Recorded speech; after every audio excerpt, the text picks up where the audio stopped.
friends, welcome to Annams recipes. இன்னைக்கு இந்த வீடியோல பாரம்பரிய அரிசியில ஒண்ணான இந்த கவுனி அரிசியை வச்சு நம்ம தோசை எப்படி செய்யலாம்னு பாப்போம். பாருங்க சூப்பரா தோசை ரெடியா இருக்கு. இந்த தோசை எப்படி செய்யலாம்னு பாப்போம். இந்த கவுனி அரிசி வந்து அவ்வளோ உடம்புக்கு நல்லது. இதை வந்து செட்டிநாடு சைடில் வந்து கல்யாணத்தில் கட்டாயமாக இதை ஒரு ஸ்வீட் பண்ணி வைப்பாங்க. நான் அந்த ஸ்வீட் ரெசிபி கூட போட்டிருக்கேன். அதோட லிங்க் கீழே டிஸ்கிரிப்ஷனில் கொடுக்குறேன், பார்த்துக்கங்க. இது வந்து இப்போ எல்லா ஆர்கானிக் கடைகள்லேயும் இந்த அரிசி கிடைக்குது. இது எல்லாரும் வாங்கி இந்த மாதிரி தோசை, இட்லி இதெல்லாம் செஞ்சு பாருங்கள். நீங்கள் என்னுடைய பொருட்களை வாங்கணுன்னா கீழே வர்ற வாட்ஸ்அப் நம்பரில் ஒரு ஹாய் போட்டிங்கன்னா எல்லா டீட்டெயில்ஸும் வரும். அதை பார்த்து உங்களுக்கு என்னென்ன பொருள் வேணுமோ அதை நீங்கள் ஆர்டர் பண்ணி வாங்கிக்கலாம். கவுனரிசி தோசைக்கு கவுனரிசி எடுத்திருக்கேன். பாருங்கள், கவுனரிசி எல்லாருக்குமே தெரிஞ்சிருக்கும். இந்த மாதிரி கருப்பாக இருக்கும். இது பாரம்பரிய அரிசியில் ஒன்று. இதில் இந்த அரிசியை வச்சு செட்டிநாட்டில் நிறைய ஸ்வீட்ஸ் பண்ணுவாங்க. நான் ஏற்கனவே அந்த வீடியோஸ் எல்லாம் போட்டிருக்கேன். அதோட லிங்க் எல்லாம் கீழே டிஸ்கிரிப்ஷனில் கொடுக்குறேன். இப்போ இன்றைக்கி இந்த கவுனரிசியை வச்சு தோசை செய்ய போகிறோம். இந்த கவுனரிசி தோசைக்கு இந்த ஆளாக்கில் 2 ஆளாக்கு போட்டு ஊற வச்சுருக்கேன். ஏன்னா கவுனரிசி ஊற ரொம்ப நேரம் ஆகும். இது வந்து நம்ம வீட்டில் யூஸ் பண்ணுவோம் இல்லையா, இது 200 ml ஆளாக்கு. இதில் வந்து நான் இந்த மாதிரி அளந்து 2 ஆளாக்கு அளவு ஊற வச்சுருக்கேன் கவுனரிசி. அதுக்கு வந்து இட்லி அரிசி வந்து இதே ஆளாக்கில் 1 ஆளாக்கு, இதே ஆளாக்கில் 1 ஆளாக்கு எல்லாமே ஒன்றா ஊற வச்சுக்கலாம். இதை நான் ஃபஸ்ட்டே ஊற வச்சுட்டேன். ஏன்னா இது கொஞ்சம் ரொம்ப நேரம் ஊறினா தான் நல்லாயிருக்கும். இதுக்கு வந்து உளுந்து 1/2 ஆளாக்கு, இந்த 1 ஆளாக்கு இது வந்து 1/2 ஆளாக்கு, அதையும் ஒன்றாவே போட்டுக்கலாம்.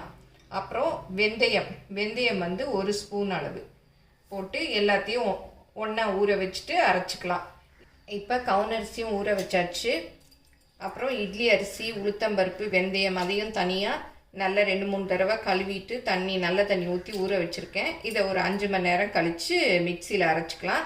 நீங்கள் நிறையா போட்டிங்கன்னா கிரைண்டரில் கூட அரைச்சிக்கலாம். இப்போ ஊற வச்சு 5 மணி நேரம் ஆச்சு. பாருங்கள், நல்லா ஊறிடுச்சு. இப்போ இதை வந்து நான் மிக்சியில் போட்டு தான் அரைக்க போகிறேன். நீங்கள் வந்து கிரைண்டரில் போட்டு அரைக்கிறதுனால அரைச்சிக்கலாம். ரெண்டையும் ஒன்றா கூட மிக்ஸ் பண்ணிவிட்டு போட்டுக்கலாம்.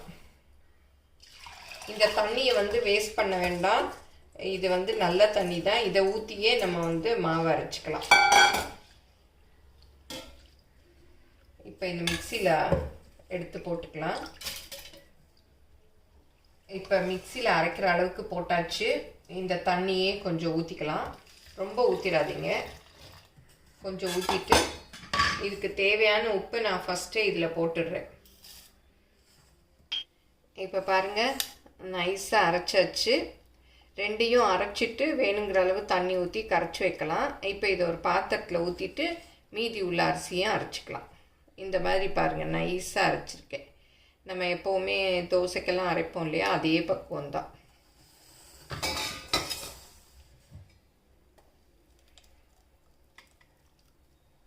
இப்போ மீதி உள்ள அரிசியும் இதில் போட்டு அரைச்சிடலாம். இப்போ பாருங்கள், மீதி உள்ள அரிசியும் நல்லா நைஸாக அரைச்சாச்சு. இதையும் இதோட சேர்த்து ஊற்றிக்கலாம். இப்போ 2 பேட்ச் மாவும் அரைச்சாச்சு. இது வந்து ரொம்ப திக்காக இருக்குது. நான் மிக்சியை கழுவி வச்சுருக்கேன். இந்த தண்ணியை ஊற்றி கரைச்சிக்கலாம். இந்த மாதிரி நல்லா அடித்து மிக்ஸ் பண்ணிக்கணும். அப்போ தான் வந்து நல்லா அந்த காற்று உள்ளே போய் மாவு நல்லா பொங்கி வரும். ஏன்னா மிக்சியில் அரைக்கிறச்ச மாவு நமக்கு கிரைண்டரில் அரைக்கிற மாதிரி நல்லா வராது. அதனால இந்த மாதிரி பண்ணிடணும். பாருங்கள், மாவு இந்த அளவு இருக்கணும். ரொம்ப தண்ணியாகவும் இருக்கக்கூடாது, ரொம்ப திக்காகவும் இருக்கக்கூடாது. இந்த மாதிரி கரைச்சி வச்சிடணும். இப்போ சுற்றி இருந்த மாவெல்லாம் நல்லா தொடச்சாச்சு இந்த பாத்திரத்தில். இதை மூடி நம்ம எப்போவும் இட்லிக்கு புளிக்க வைப்போம் இல்லையா, அந்த மாதிரி மூடி 8 மணி நேரம் புளிக்க விட்டுறலாம். இப்போ 8 மணி நேரம் ஆயிடுச்சு. திறந்து பார்க்கலாம். பாருங்கள், சூப்பராக மாவு பொங்கி வந்திருக்கு. அப்படி நம்ம இந்த பாத்திரத்தில் பாதி அளவு தான் ஊற்றணும். நல்லா பாருங்கள், மேலே புஷ்ஷுன்னு வந்திருக்கு. அந்த விளிம்பு வரைக்கும் வந்துடுச்சு. மாவு நல்லா பொங்கி நுரையாக இருக்குது. இந்த நுரையை அப்படியே ஊற்றினா தோசை நல்லா வராது. அதனால நல்லா மிக்ஸ் பண்ணிவிட்டு ஊற்றணும். இதில் வந்து தண்ணி எதுவும் சேர்க்க வேண்டாம். மாவு கரெக்டாகவே இருக்குது. ரொம்ப திக்காக இருந்தால் மாத்திரம் தண்ணி சேர்த்துக்கங்க.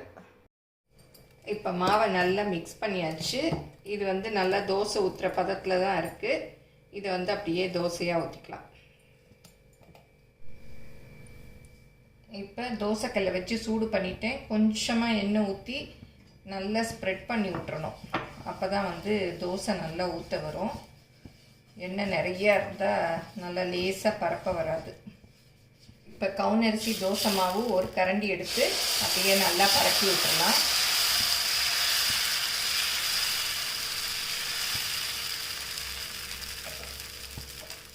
கொஞ்சமாக எண்ணெய் ஊற்றிக்கலாம். மூடியால் மூடி வேக வச்சிடலாம். இப்போ திறந்து பார்க்கலாம். பாருங்கள், சூப்பராக பர்பிள் கலரில் கவுனி அரிசி தோசை நல்லா தோசையில் ரோஸ்ட்டாக ரெடி ஆயிடுச்சு. பாருங்கள், சூப்பர் ரோஸ்ட்டாக இருக்கு.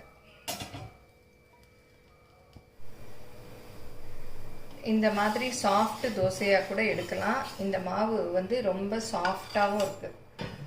சின்ன பிள்ளைங்களுக்கு நம்ம ரோஸ்ட்டாக ஊற்றி கொடுக்கலாம், பெரியவங்களுக்கு கனமாக ஊற்றி கொடுக்கலாம்.